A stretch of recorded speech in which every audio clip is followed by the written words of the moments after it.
Welcome to the SmartKeys podcast. It's great to be here. Today, we are opening up a file that, I'll be honest, usually gets filed under HR compliance. Right. Or maybe things we discuss at the annual retreat and then, immediately forget. We are talking about ethical leadership. And I know for a lot of professionals, that term just summons images of bland mission statements or training videos that everyone skips through. It definitely feels like the vegetables of the business world. You know you're supposed to have them, but you'd much rather get to the meat of strategy and profit. Exactly. Yeah. But the source material we are digging into today, it's an incredibly comprehensive article by Felix Römer. It paints a totally different picture. It flips the script entirely. It really does. Römer frames this not as a soft skill, not a moral nice to have, but as a hard strategic asset. I mean, if you look at the business landscape right now, looking ahead to 2026, we're dealing with these high-pressure, volatile markets. We've got AI integration, remote teams, global instability. In that kind of context, ethics isn't about being polite. It's about operational resilience. That is the core argument that really caught my attention. Yeah. The idea that integrity is actually a competitive advantage. Precise. I mean, in a market where trust is at an all-time low and complexity is at an all-time high, the leader who can actually be trusted, they have a distinct edge. And that's our mission for this deep dive. We want to strip away the fluff. We're not going to talk about vague platitudes. We're going to unpack specific frameworks from the text, like father and leader member exchange or LMX. And we're going to look at the actual P&L impact of integrity, using case studies like Patagonia, WD-40. Yeah, and Dick's Sporting Goods. And ultimately, we want to prove to you why integrity actually pays the bills. So let's start at the foundation. We need a working definition because ethical leadership can mean 10 different things to 10 different people. How does the source pin this down? Römer defines it surprisingly practically. It's defined as modeling honesty, respect, fairness, and accountability. But I want to double-click on that word modeling. It's the active verb there. Right. It's not about stating honesty. It's about modeling it. The text argues that a leader's main job is to shape the norms everyone else follows, and they do it through their daily conduct. So it's the difference between, say, writing, "We value transparency" on a wall and actually admitting you messed up a spreadsheet in a team meeting. That's it exactly. It's that old saying, actions speak louder than words, but applied to corporate governance. If you claim to value work-life balance, but you're sending emails at 2 a.m. on a Sunday, You're modeling that the real value is always be working. you're setting the norm. And people are incredibly perceptive. They'll follow the norm you set, not the rule you wrote. To help leaders remember these traits, the article introduces a mnemonic. It's an acronym, FATHER, F-A-T-H-E-R. Okay, I usually roll my eyes at acronyms because they can feel a little forced, but this one actually seems pretty robust. Walk us through it. It's really designed to operationalize the whole concept so you can actually check yourself against it. So F is for fairness, A is accountability, T is trust, H is honesty, E is equality, and R is respect. Fairness, accountability, trust, honesty, equality, respect. Okay, it sounds simple, but let's get into the nuance a bit. For instance, fairness and equality. People often mix those up, but in a leadership context, they're different, aren't they? They are, and the distinction is vital. In this framework, equality is about access and dignity, treating everyone with the same fundamental worth. Fairness, on the other hand, is more about process. Procedural justice. Exactly. It asks, did we apply the same criteria to this decision for person A as we did for person B? So you treat people equally as human beings, but you still have to be fair in how you, say, distribute promotions based on merit. You've got it. And then you have accountability. This is the one that usually trips leaders up. It just means owning the outcome, good or bad. It's the opposite of passing the buck. The text suggests using this FATHER acronym as an actual checklist. That's interesting to me. It moves ethics from, an abstract feeling to more of a KPI. Yes, the author suggests using it in onboarding, even in performance reviews. Imagine sitting down for a quarterly review and asking, did you demonstrate accountability when the timeline slipped? Did you show respect during the conflict with the vendor? It turns values into a rubric. It does. It forces the conversation. You can't just say, I'm a good leader. You have to show the receipts against the framework. This ties into another concept the article leans on, social learning theory. Okay. This is crucial to understanding why that modeling part matters so much. Social learning theory basically says that humans are copycats. We're social creatures, and we survive by mimicking the dominant figures in our tribe. And in a company, the tribe leader is the manager or the CEO. Exactly. So if the leader is cutting corners, the team just assumes that cutting corners is the survival strategy. If a leader publicly praises someone for hiding a mistake, Then the whole team learns, okay, the goal is to look good, not to be good. right. And conversely, if a leader reinforces good conduct, say, celebrating someone who flagged a risk that delayed a launch, that becomes the new state. We get this instinctively with parenting. Kids watch what you do, not what you say. But we forget that adults operate on the exact same firmware. We just wear better suits. I do. And this whole mechanism of watching the leader leads us directly to the next big concept in the text, LMX. LMX. Okay, this sounds a little academic, but the implications seem pretty gritty. What are we looking at here? LMX stands for Leader-Member Exchange. It focuses on the dyad, so the two-way relationship between a leader and a specific team member. The theory is that leaders don't have one uniform relationship with their team. No, they have individual relationships with each person. Which can lead to that in-group and out-group feeling, and the quality of those relationships determines everything.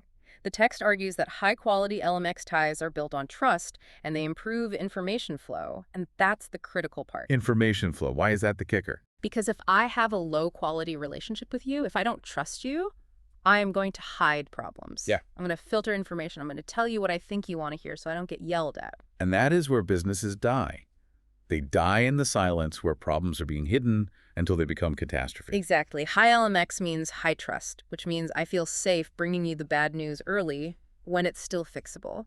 It also improves what they call task, meaning people work harder because they get why their work matters to you. Okay, so we have the framework father, we have the mechanism, social learning, and we have the channel of trust, LMX. But I want to pivot to where the rubber meets the road, the ROI. The so what? The so what. Yeah. If I'm a CFO, why do I care by father? Is there a number I could attach to this? There is. The article breaks this down into internal and external impacts. Let's start with internal. It's not just about warm fuzzies or job satisfaction, though those are important for productivity. The real hard metric here is retention. Turnover is incredibly expensive. It is a silent budget killer. You have recruitment fees, onboarding time, the ramp-up period, and then the loss of institutional knowledge. The text makes it clear. Fair treatment significantly reduces turnover. When people feel respected, the R in father, they stay. So it's a cost avoidance strategy, really. You're avoiding the tax of a toxic culture. Exactly. Then you have the external impact. This is where we look at customers and investors. The article mentions customers are increasingly voting with their wallets. They are. We see a clear link between how a company is perceived and customer loyalty. But what's more interesting to me is the investor angle. Right. The text notes that investors favor organizations with consistent conduct. Why is that? Because consistency reduces volatility. Scandal is volatile. Lawsuits are volatile. Regulatory fines. You get the picture. If I'm an investor, I want a safe bet. Ethical leadership acts as a risk mitigation strategy. It lowers the governance risk premium on the stock. But the article also warns about a specific trap that leaders fall into, something that destroys all this value. The bottom line mentality. The BLM trap. This is the danger zone. Now, to play devil's advocate for a second, isn't a leader's job to focus on the bottom line?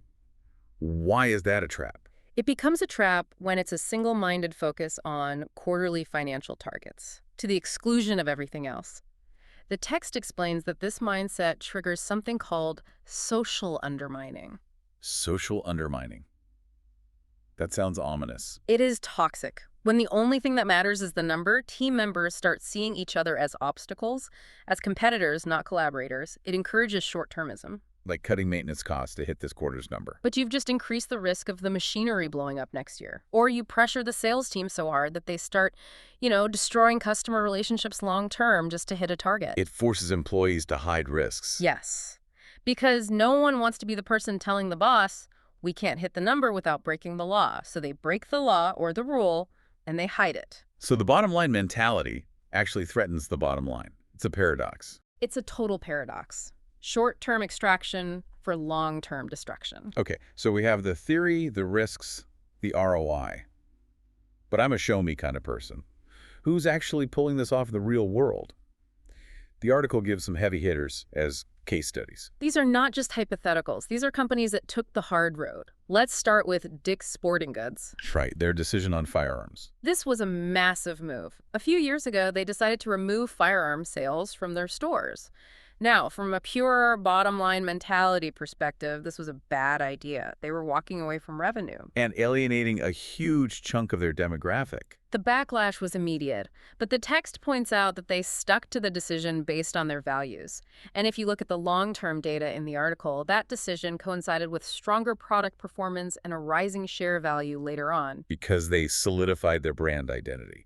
They stood for something. And that attracts a different kind of loyalty. Which brings us to Patagonia. I know everyone uses Patagonia as an example, but there's a good reason. They're the poster child. They are. The text highlights their 1% for the planet pledge, but I think the more radical move is their focus on repair over replacement. The famous, don't buy this jacket ad. Exactly. They run programs to help you fix your gear so you don't have to buy new stuff. This defies basic retail logic. But the result? Deeper customer loyalty. You trust them because you feel like partners, not just a sales target. And that trust allows them to charge a premium. Absolutely. Now let's look at one that's less expected. WD-40, the lubricant company. This one surprised me. What's happening over at WD-40? Their CEO, Gary Ridge, implemented a culture where mistakes were explicitly framed as learning moments. Learning moments. He told his staff, if you aren't making mistakes, you aren't trying hard enough. But the catch was you had to learn from them and share that learning with the team. That requires immense psychological safety. Most people are terrified to admit a mistake. Ridge removed that fear, and the business outcome, retention at WD-40, hit around 90%. 90%. That is unheard of in the modern workforce. It's incredible. And because they weren't churning through employees, they weren't losing knowledge.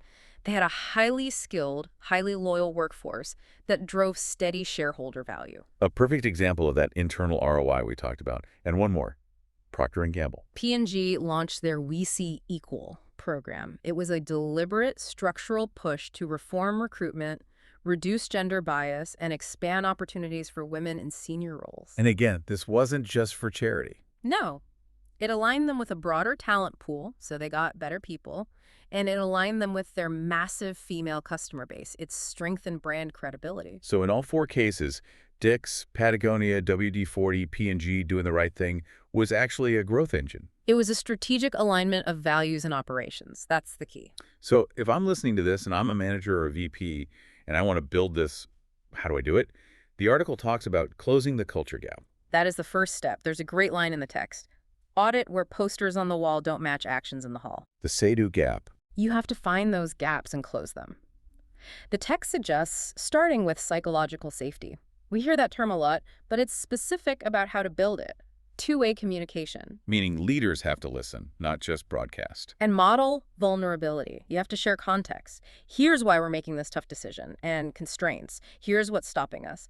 When you treat employees like adults, they feel safe to flag risks. So you're replacing command and control with context and support. Yes.